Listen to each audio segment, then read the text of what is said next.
देखिए, इसमें कई सारी ऐसी चीजें हैं, कई सारी ऐसी बातें हैं जो हमने छोटी क्लासों में पढ़ा है, लेकिन अब उसे थोड़ा एलाबोरेट करके हम लोग पढ़ेंगे। तो इकोसिस्टम क्या होता है? देखो, यहाँ लिखा है कि all the interacting organism in an area together with the non-living constituents of the environment form an ecosystem। Simply बात ये है कि हमारे इकोसिस्टम में लिविंग और नॉन लिविंग, ध्यान से समझना क्या बोला मैंने, लिविंग और नॉन लिविंग। क्योंकि देखो, लिविंग को भी, जो लिविंग थिंग्स हैं उन्हें भी कई सारी ऐसी चीजें होती हैं नॉन लिविंग थिंग जिसकी जरूरत होती है, और नॉन लिविंग को भी लिविंग की जरूरत होती है। तो हमारे इकोसिस्टम में लिविंग और नॉन लिविंग का जो एक को रिलेशन है कि दोनों साथ रहते हैं, दोनों को एक दूसरे की जरूरत है, इस पूरे सिस्टम को हम इकोसिस्टम कहते हैं। जैसे देखो आप, फॉरेस्ट है, पॉन्ड है, लिविंग भी होते हैं, नॉन लिविंग भी होते हैं, हर एक टाइप की चीजें वहां पाई जाती हैं हमारे आसपास की। इकोसिस्टम दो तरह के होते हैं, एक नेचुरल और एक आर्टिफिशियल। नाम से पता लग रहा है, नेचुरल इकोसिस्टम वो इकोसिस्टम है जो हमने नहीं बनाया, जो गॉड गिफ्टेड है, जो नेचर ने बनाया है। जैसे फॉरेस्ट है, लेक है, या ओशियन है, ये हमने नहीं बनाया, ये ऑलरेडी पहले से बना हुआ था, यानी कि नेचर ने हमें ये दिया है। इसे हम नेचुरल इकोसिस्टम कहते हैं। लेकिन आर्टिफिशियल इकोसिस्टम यानी मैन मेड इकोसिस्टम क्या होते हैं? जैसे घर में हमने एक बगीचा बना लिया, या घर में वो एक्वेरियम होता है ना, घर में हम जो बना के रखते हैं, तो वो जो एक्वेरियम है वो हमने बनाया है, मैन मेड है, इसलिए वो आर्टिफिशियल है। मैन मेड इकोसिस्टम उसको कहते हैं। अब देखो, इकोसिस्टम के दो कंपोनेंट हैं। कौन कौन से कंपोनेंट हैं इकोसिस्टम के? सबसे फर्स्ट है अबायोटिक और बायोटिक। अभी इसकी चर्चा मैंने की है, अब ये साइंटिफिक टर्म आ गया। और बिल्कुल देखो, एक एक चीज जो सामने मैं बता रहा हूँ, समझा रहा हूँ, वो ध्यान से समझना। अबायोटिक और बायोटिक कुछ नहीं होता। लिविंग थिंग को बायोटिक कहते हैं, नॉन लिविंग थिंग को अबायोटिक कहते हैं। यानी कि अभी मैंने कहा था ना कि लिविंग थिंग और नॉन लिविंग थिंग दोनों को मिला करके हम इकोसिस्टम कहते हैं। तो बायोटिक प्लांट और एनिमल्स होते हैं, अबायोटिक में जैसे एयर हो गया, वाटर हो गया, लैंड हो गया, सब नॉन लिविंग थिंग है, ये सारे अबायोटिक कहलाते हैं। अब देखो, प्लांट या एनिमल यानी जो बायोटिक है, बायोटिक कंपोनेंट को हम तीन पार्ट में डिवाइड करते हैं। पहले को प्रोड्यूसर कहते हैं, दूसरा कंज्यूमर है, और तीसरा डिकम्पोजर है। अब ध्यान से समझते जाना आप। प्रोड्यूसर, प्रोड्यूसर जो है वर्ड, वो बना है प्रोडक्शन से। प्रोडक्शन का मतलब होता है जो खाना बनाने वाला है, जो प्रोड्यूस करने वाला है, उसे हम प्रोड्यूसर कहते हैं। प्रोड्यूसर क्या होते हैं? जो खाना बनाते हैं। जरा आप एक एग्जांपल जल्दी से बताना कि हमारे इन्वायरमेंट में कौन ऐसा बायोटिक कंपोनेंट है जो इंडिपेंडेंट है खाना बनाने के लिए, जो फूड प्रोड्यूस करने के लिए इंडिपेंडेंट है, उसे किसी की जरूरत नहीं है। बताइए कौन है? प्लांट। प्लांट। Very good. तो प्लांट ही एक सिर्फ एक इस कैटेगरी में आता है, यानी प्लांट प्रोड्यूसर। अब रही बात कि उस प्रोड्यूसर को यानी प्लांट को कौन कौन खाता है? जितने भी खाने वाले एनिमल्स हैं वो सब कंज्यूमर में आते हैं। ध्यान देगा क्या? प्रोड्यूसर को कंज्यूम करने वाले, प्रोड्यूसर ने तो खाना प्रोड्यूस कर दिया, अब प्रोड्यूसर को कंज्यूम करने वाले सारे कंज्यूमर कहलाते हैं। अब उसमें हमने पढ़ा है ना, जैसे एक हर्बीवोरस होता है जो सिर्फ प्लांट और प्लांट से रिलेटेड चीजें खाता हो, शाकाहारी जिसको हिंदी में कहते हैं। एक कार्निवोरस होता है जो मांसाहारी जिसको कहते हैं, जो फ्लेश मीट पे डिपेंड रहता है। तीसरा ओमनीवोरस होता है। ओमनीवोरस होता है जो सब खा ले, ठीक है, मौका मिला तो टांग भी खत्म, मौका मिला तो पेड़ पौधे भी जो भी मिल गए वही ठीक है। तो वो ओमनीवोरस होता है। और एक पैरासाइट्स होते हैं। पैरासाइट्स बड़े भयंकर होते हैं। क्या होते हैं पैरासाइट? पैरासाइट्स वो होते हैं जो किसी दूसरे ऑर्गेनिज्म के अंदर रहते हैं, उससे अपना खाना, अपना भोजन, अपना फूड कंज्यूम करते हैं और बदले में उसे कुछ नहीं देते हैं। उसको पैरासाइट कहते हैं। जैसे जैसे हम एग्जाम्पल ले सकते हैं, मलेरिया का जो एक काउजिंग ऑर्गेनिज्म होता है जिसको हम प्लाज्मोडियम कहते हैं।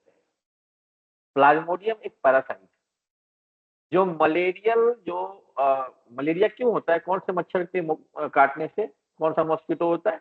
एनाफिल मॉस्किटो होता है। तो एनाफिल मॉस्किटो के अंदर, उसके डंक में, जब एनाफिल मॉस्किटो कहीं गंदगी की जगह बैठती हैं तो उसके डंक में जाके वो जो प्लाज्मोडियम है वो चिपक जाता है। फिर वो जैसे ही डंक किसी ह्यूमन को लगाया मच्छर, तो वो प्लाज्मोडियम उस ह्यूमन के अंदर चला जाता है, उसके ब्लड में चला जाता है और वहां जाकर के फिर वो अपना तांडव शुरू करता है, क्योंकि उसमें जो रिप्रोडक्शन होता है ना, वो सेकंड में लाखों की संख्या में होता है।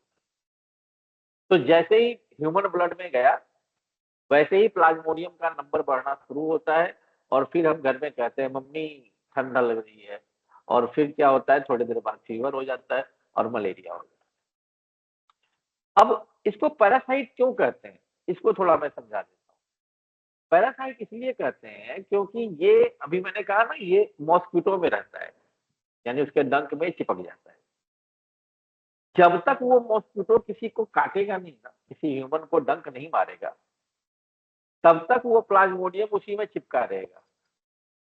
मॉस्किटो जो खाना खाएगा उसी से वो अपना कंज्यूम भी कर लेगा, एनर्जी भी वहीं से ले लेगा, लेकिन बदले में मॉस्किटो को कुछ नहीं देता। जितने दिन रहना है वो चिपक के उससे रहता है, और जैसे ही देखता है कि हाँ इसने अब डंक मारा ह्यूमन को, वैसे ही वहां से उछल के ह्यूमन के ब्लड। आपने एक और प्लांट देखा होगा जो अभी अभी तो खैर छुट्टियां पड़ गई हैं आपकी, नहीं तो अभी जब टूर वगैरह जाने का नंबर होता तो आप लोग कहते हो ना कि वहां तो गए हुए हैं, वहां क्या जाना है। लेकिन मेरा नजरिया कुछ और है। जैसे गर्मी की छुट्टियां होती हैं, हम लोग गांव जाते हैं। अब गांव जाते हैं इसका मतलब ये नहीं कि जाकर के अपना घूम के आए। वहां जाने का मकसद और मतलब ये होना चाहिए कि इन शहरों में बहुत सारे प्लांट और एनिमल भी कह सकते हो जिसको हम देख नहीं पाते हैं। मैं दावा करता हूँ कि अभी जितने भी बच्चे हैं, अभी क्लास में 20 बच्चे हैं मौजूद, तो जितने भी बच्चे हैं क्लास में मौजूद, आपको अगर मैं 10 प्लांट कहूंगा ना कि आप बेटा ये बताओ कि कौन सा प्लांट है, तो आप 10 में से मुश्किल से 3 या 4 बता पाएंगे, वो भी मुश्किल। क्यों? क्योंकि हमने उसको किताबों में पढ़ा है, देखा नहीं, है ना। और जब तक हम कोई चीज देखेंगे नहीं तो उसकी पहचान हमें नहीं होती। किताबों से कितनी पहचान होती। तो बात वही आती है कि जब हम इन सब जगहों पे जाते हैं ना, मेरा सही में मन करता है ये प्रतापगढ़ वगैरह जो ऐसी जगह है, क्योंकि वहाँ पे कुछ ऐसे लोकेलिटी, कुछ ऐसे प्लांट वगैरह, कुछ लिखा हुआ भी, उसके ऊपर टैग भी लगा हुआ रहता है, तो वो वहां से सीख। लेकिन हम लोग क्या होता है, सीखने और देखने थोड़े जाते हैं, हम लोग तो वहां कूदने जाते हैं, है ना। खैर छोड़ो इन बातों को, कभी बाद में करेंगे बात। तो मैं कह रहा था कि एक आम के, मैंगो के जो ट्री होते हैं, उसके ऊपर एक बिना रूट का, बिना जड़ का एक टेंड्रिल लपेटा हुआ रहता है, कहीं किसी किसी प्लांट के ऊपर, मैंगो ट्री के ऊपर। और जिसके ऊपर वो लपेटा हुआ मिल गया ना, जिस प्लांट के ऊपर वो लपेटा हुआ मिल गया, आप समझ लो कि थोड़े दिनों में उस प्लांट को वो खत्म कर देता है। क्यों? उसको हिंदी में अमर बेल कहते हैं, टंडिल होता है। क्यों? वो इसलिए क्योंकि मैंने जैसा कहा कि जो वो लिपटा हुआ टंडिल है उसकी कोई रूट नहीं होती, जड़ नहीं, जड़ नहीं होती तो वो अपना तो कोई वो लेगा नहीं, मिनरल वाटर और ये वो जरूरत है नहीं उसको। वो सारा काम जो है वो किसके ऊपर डिपेंड करता है? मैंगो ट्री के ऊपर। बेचारा मैंगो ट्री वाटर लेता है, खाना बनाता है, सनलाइट, ये वो सारे काम मैंगो ट्री करता है। और वो धीरे धीरे इतना भयानक हो जाता है जो टेंड्रिल उसके ऊपर लपेटा हुआ है कि बेचारे उसको खाने नहीं देता, यानी मैंगो ट्री को खाने नहीं देता। और बदले में इधर जो है वो जो टेंड्रिल है वो मोटा होकर धीरे धीरे, वो तो बिल्कुल हरा भरा दिखाई देता है जिसका कोई यूज नहीं है, और आम का पेड़ धीरे धीरे सूख जाता है। ये बातें मैंने किस लिए बताई? यानी पैरासाइट जो होते हैं वो किसी दूसरे ऑर्गेनिज्म पे डिपेंड करते हैं, उसको तो किल भी कर सकते हैं, उसका शोषण करते हैं, उससे अपना फूड लेते हैं, लेकिन बदले में उसको कोई फायदा नहीं देते हैं, उसको पैरासाइट का। तीसरा बेटा डिकम्पोजर है। देखो नाम से पता लग रहा है, डिकम्पोज, डिकम्पोज का मतलब होता है टूटना। जो फूड पार्टिकल को तोड़ दे, चाहे सड़ा के तोड़े या जैसे तोड़े, और वैसे सड़ा के ही तोड़ा जाता है। आपको मालूम है ना, फंगस फफूंद ब्रेड के ऊपर होता है, आपने देखा होगा ना, स्मेल कैसा आता है उसका। क्या होता है? फंगस धीरे धीरे धीरे धीरे फूड पार्टिकल को ब्रेक करना शुरू करता है, डिकम्पोज करना शुरू करता है। तो तीन तरह के हमारे पास बायोटिक कंपोनेंट हमारे इन्वायरमेंट में है। तीन तरह के लिविंग थिंग हमारे इकोसिस्टम में है। कौन कौन है? एक खाना बनाता है, एक बैठ के खाता है, यानी कि प्रोड्यूसर के ऊपर डिपेंड करता है, और तीसरा है जो क्या करता है, फूड पार्टिकल को ब्रेक करने का काम करता है, उसको सड़ाने का काम करता है। ऐसा नहीं कि सिर्फ फूड पार्टिकल को खाने के लिए सड़ाया जाता है, और भी तो कई सारे कारण होते हैं ना। जैसे वर्मी पोस्ट वगैरह जो बनते हैं, मैन्यूर वगैरह जो बनते हैं, कैसे क्यों बनते हैं, कैसे बनते हैं? वहां भी तो डिकम्पोजिशन नहीं होता है। अब हम आ जाते हैं इसके आगे। अबायोटिक समझा दिया आपको, बायोटिक, प्रोड्यूसर, कंज्यूमर, ये सारी चीजें मैंने आपको समझा दी। अब अगला टॉपिक है हमारा फूड चेन। जरा मैं एक बार अटेंडेंस भी ले लूं आप लोग का, एक सेकंड वेट कर लो बस।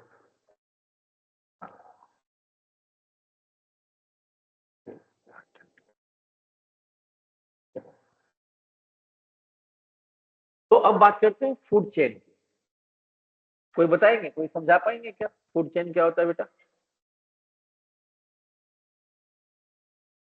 नहीं पता? बताता हूँ। एक बार सुना होगा आपने, कहानियों में लोग कहते हैं कि हर बड़ी मछली छोटी मछली को खा जाती है। नहीं कहते कहावत ऐसा कुछ? हमारे इन्वायरमेंट में या हमारे इकोसिस्टम में एक चेन बना हुआ है कि वो उसको खाएगा, वो, मैं उसकी बात कर रहा हूँ, यानी कि ओमनीवोरस की, जो प्लांट भी कंज्यूम कर सकता है और फ्लेश भी कंज्यूम कर सकता है। तो देखो, फूड कंज्यूम करने का एक प्रोसेस हमारे इकोसिस्टम में बना हुआ है कि ये इसको अगला वो खाएगा, उसको भी वो खा जाएगा, एक तरह से चेन। अब आप एक बात सोचो, एक छोटी सी बात है कि जो ग्रास है उसको रेट खाता है, चूहा, और रेट को भी कोई और खाता होगा। मान लेते हैं कि कैट है, कैट को भी कोई खाता होगा, मान लो डॉग है। चलो इतना ही तक समझते हैं। अब मान लो कि इस चेन, ये फूड चेन बन गया ना, क्या क्या बन गया? शायद इसमें होगा, ये रहा, यही रहा। देखो, ग्रास है, डियर है, लायन, तीन स्टेप है। ग्रास प्रोड्यूसर, हमेशा याद रखना, और 1 मार्क्स में ये क्वेश्चन आता है कि फूड चेन में पहला जो मेंबर होता है वो कौन होता है? प्रोड्यूसर होता है या कंज्यूमर होता है? क्या बताओगे बेटा फिर उसको, क्या होता है वो? पहला चेन कौन होता है, पहला मेंबर कौन होता है? पहला मेंबर हमेशा प्रोड्यूसर होता है। कौन होता है? प्रोड्यूसर होता है, तो प्रोड्यूसर। हाँ, तो ग्रास जो है वो प्रोड्यूसर है।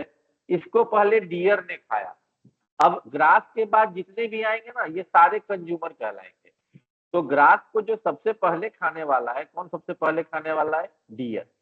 इसको कहते हैं प्राइमरी कंज्यूमर। डियर को भी कौन खा गया? लायन।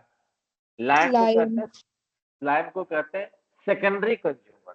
अगर अगर मान लो कि यहाँ तीसरा थर्ड पोजीशन पे भी कोई रहता, तो उसको कहते हैं टर्शियरी कंज्यूमर। इस तरह से धीरे धीरे प्राइमरी, सेकेंडरी, टर्सरी करके जाता है। अब एक माइंड में आप एक चीज बताओ, बिठाओ, और बहुत ही इंपॉर्टेंट टर्म है कि किसी भी फूड चेन में, ये जो आप फूड चेन देख रहे हो, ग्रास, डियर, लायन, तीन वाला, किसी भी फूड चेन में 4 से ज्यादा मेंबर नहीं होते हैं। 4 से ज्यादा चेन में मेंबर नहीं हो सकते हैं। ये बड़ा इंपॉर्टेंट क्वेश्चन है, पूछा जाता है क्यों नहीं हो सकते। वो इसलिए नहीं हो सकते क्योंकि फूड चेन में हर अगले मेंबर को सिर्फ 10% एनर्जी मिलती है। फिर से रिपीट कर रहा हूं, फूड चेन में हर अगले मेंबर को जो खाने वाला है, वो बेशक कितना भी खा ले, लेकिन पिछले वाले की 10% एनर्जी मिलेगी।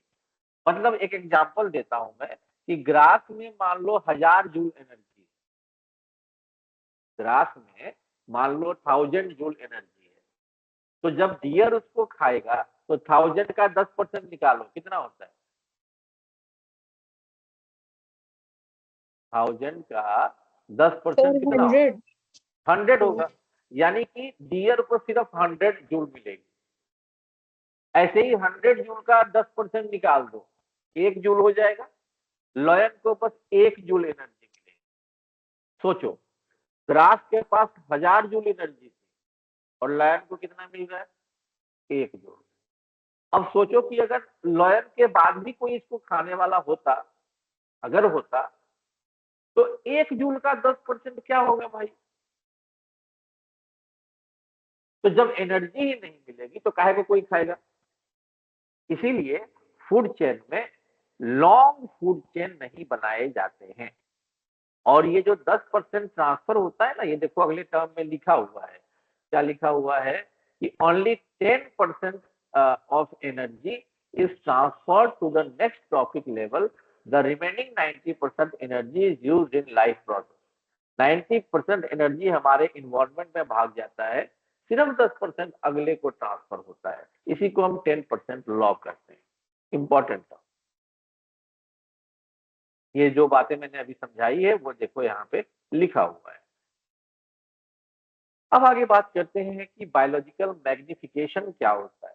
देखो, मैग्निफिकेशन लाइट वाले चैप्टर में भी आपने पढ़ा है। मैग्नीफाई, मैग्नीफाई का मतलब होता है कोई चीज बड़ा हो जाना, मैग्नीफाई हो जाना। अब जैसे मान लो कि कहते हैं ना, पुराने जमाने में लोग बड़े, जो हमारे दादाजी, दादाजी के भी, और जो पीछे के एंसेस्टर हैं, वो बड़े मजबूत होते थे। हम लोग एक थप्पड़ मारे तो शक्तिमान जैसा गोल गोल गोल गोल घूमेगा, है ना? नहीं है एनर्जी। क्यों? क्योंकि हम लोगों ने अब मैन्योर की जगह फर्टिलाइजर यूज कर लिया, डीडीटी, बहुत सारे ऐसे दवाइयां हैं जो हमारे फसलों में डाली जाती हैं। लेकिन आपको मालूम, ये जो डीडीटी वगैरह होते हैं, ये प्लांट ही कंज्यूम करता है। जो फर्टिलाइजर है, एनपीके, ये सारे नाम होते हैं, ये प्लांट ही कंज्यूम करता है। और जितना जरूरत है उतना ही कंज्यूम करता है। और अगर उसके जरूरत से ज्यादा अगर उसने खेतों से ले लिया है, तो वो उसके शरीर में सॉलिड रूप में बचा रहता है। जितना उपयोग होगा उतना ही ना करेगा, जितनी उसकी कैपेसिटी उतना ही करेगा। अब होता क्या है कि मान लो कि उसने फर्टिलाइजर बहुत सारा हमने डाल दिया था खेतों में, प्लांट ने भी कंज्यूम कर लिया, लेकिन उतना उपयोग नहीं किया, तो वो फर्टिलाइजर या डीडीटी उसके शरीर में रह गया, बच गया, प्लांट के शरीर में। अब उस प्लांट को हमने खा लिया, यानी प्लांट प्लांट तो आया ही हमारे अंदर, साथ ही साथ डीडीटी या वो जो था फर्टिलाइजर वो भी आ गया। और ये जो फर्टिलाइजर डीडीटी होते हैं ना, ये नॉन बायोडिग्रेडेबल होते हैं, यानी टूटते नहीं है। जैसे प्लास्टिक कहते हैं ना, प्लास्टिक बैन कर दो, प्लास्टिक सड़ते नहीं है, टूटते नहीं है, वैसे ही डीडीटी और ये फर्टिलाइजर का हाल, ये नॉन बायोडिग्रेडेबल होते हैं। तो अब मान लो हमारे शरीर में चला गया, अब बार बार हम प्लांट को सब्जी के रूप में या जिस भी रूप में कंज्यूम कर रहे हैं, अब डीडीटी बार बार हमारे शरीर में जा रहा है, जा रहा है, धीरे धीरे धीरे धीरे वो क्या होता है, जमा हो जाता है। जमा होने के बाद देखते हो ना क्या हो जाता है, कौन सी बीमारी कहते हैं उसको, अपेंडिक्स। नहीं कहते पथरी हो गया है, उसका ऑपरेशन करवाओ। यही काम जो है वो वाटर के अंदर भी होता है। वाटर के अंदर क्या होता है, जैसे एक्सेस जो डीडीटी और वो सारा था, जिसको प्लांट ने भी कंज्यूम नहीं किया, बारिश हुई, वो वहां से बहा, वहां से निकला और जाके किसी तालाब में जमा हो गया, तालाब के ऊपर जमा हो गया। अब नॉन बायोडिग्रेडेबल है, तालाब के ऊपर जमा हो गया। अब जमा होने से क्या होता है, ऑक्सीजन का संपर्क जो है ना वो पानी से टूट जाता है। अब पानी में तो बहुत सारे एक्वाटिक ऑर्गेनिज्म रहते हैं, फिश है और भी प्लांट भी है। अब क्या हुआ, ऑक्सीजन मिलना बंद हो गया पानी में रहने वाले जो लिविंग थिंग है उनको। अब जब ऑक्सीजन नहीं मिलेगा तो क्या होगा, धीरे धीरे वो डाई आउट होना शुरू हो जाते हैं, मरना शुरू हो जाते हैं। तो इसको हम बायोलॉजिकल मैग्निफिकेशन कहते हैं। अब ये फूड वेव और ओजोन की बात रह गई है, इसको खत्म ही कर देते हैं, बेहतर रहेगा।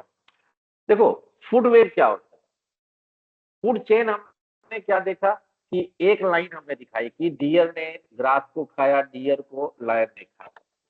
अगर मान लो ग्रास को, तो बहुत सारी चीजें हो सकती है ना, ग्रास को जैसे डियर ने खाया तो ग्रास को रैट भी खा सकता था, ग्रास को जो खरगोश होता है वो भी खा सकता था। तो एक प्रोड्यूसर से जब कई सारे चेन हम बना देते हैं तो उसे हम फूड वेब करते हैं। जैसे आप यहाँ देख सकते हो, प्लांट है यहाँ पे, प्लांट को रैबिट ने भी खाया, प्लांट को माइस ने भी खाया, प्लांट को ग्रास हॉपर ने भी खाया, इधर से भी एक चेन बन गया, इधर से भी एक चेन बन गया, इधर से भी एक चेन बन गया, पता नहीं कितने चेन बन गए। और जब इतने सारे चेन बन गए तो हम कहते हैं कि वो चेन का जाल बन गया, फूड चेन का वेव बन गया, और उसी को हम कहते हैं food web. Large number of food chain जब ज्वाइन हो जाए तो वो फूड वेव कहलाता है। ओजोन के बारे में देखो, छोटी क्लास में भी आपने पढ़ा है कि ओजोन बहुत जरूरी होता है। अल्ट्रा जो सन से आने वाली दो रेज होती है, एक इंफ्रारेड, एक अल्ट्रा वायलेट रेज। तो इंफ्रारेड को तो नीचे आने दिया जाता है, हमें गर्मी महसूस होती है, लेकिन अल्ट्रा वायलेट रेज हमारे लिए खतरनाक होती है, इसलिए उसे ऊपर ही रोक दिया जाता है। कौन रोकता है, ओजोन लेयर रोकता है। और ओजोन लेयर को डिप्लीकेट करने का काम, तोड़ने का काम सीएफसी क्लोरोफ्लोरोकार्बन करती है। क्लोरोफ्लोरोकार्बन जैसे कूलेंट हमारे फ्रिज में होता है, रेफ्रिजरेटर में, उसमें पाया जाता है, या कई सारे सेविंग क्रीम होते हैं उसमें पाए जाते हैं।